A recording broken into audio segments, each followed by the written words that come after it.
fire in a room 20 by 30 by 10? What state has the largest amethyst mines? The Boston Herald tested Massachusetts politicians with the Edison quiz. Its headline reported, "These men are ignoramuses, according to Edison." Journalists pressed the other great genius of the age, Albert Einstein, for his opinion. The New York Times gleefully reported that Einstein stumbled on a physics question and had thereby become one of us. The physicist's downfall was, "What is the speed of sound?" Einstein replied that he could not say offhand, he did not carry such information in his mind, but it was readily available in textbooks. Edison complained that the widespread exposure of his questionnaire had made it harder to recruit competent employees. He vowed to make up new lists of questions, warning that these will be copyrighted and anyone using them as an Edison questionnaire will face a lawsuit. By June 1922, Edison had devised a new set of 150 questions. This second list was likewise quickly exposed. It included more trivia. What is grape nuts made of? And also more open-ended problems. You have only $10 in the world and are playing poker with a man you have never seen before. On the first deal he holds a pat hand. You have 3 eights before the draw. There is 50 cents in the pot. He bets a quarter. What are you going to do, and why?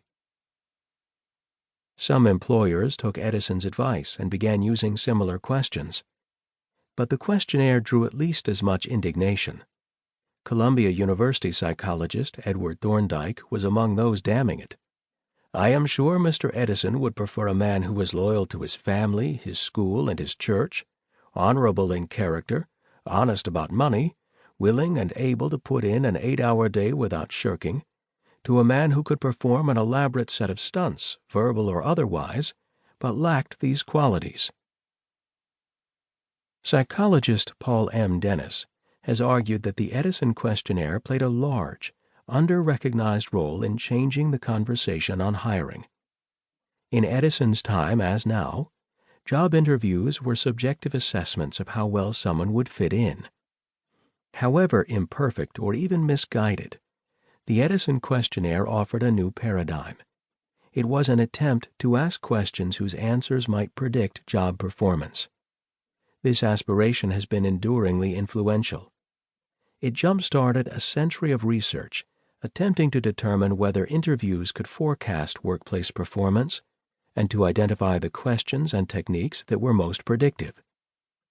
It has also led to changes in hiring practices and new types of employee assessment, some as provocative and controversial as Edison's. Recessions, pandemics, social media, and artificial intelligence are changing hiring at a chaotic pace. One constant of recent decades is that both employees and employers are more selective than ever. Graduates find themselves struggling with debt and an economy that no longer guarantees a good wage to the educated. There is the sense that landing a good-paying job is a lifeline, crucial in ways it wasn't for previous generations. Job seekers are also concerned about the social and ethical dimensions of work. They expect to see their own values reflected in an employer. Consequently, applicants spend hours online researching potential employers. This has led to a profusion of job search apps and best places to work lists.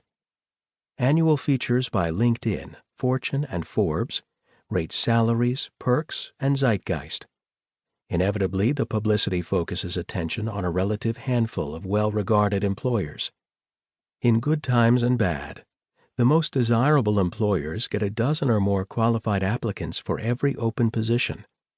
In 2017, Tesla received nearly 500,000 applicants for 2,500 open positions.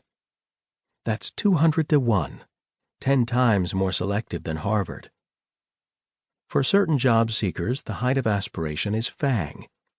That's FANG, as in Facebook, Amazon, Apple, Netflix, and Google. The vampirish spelling is no coincidence. Like the Ivy League, FANG companies are regarded with varying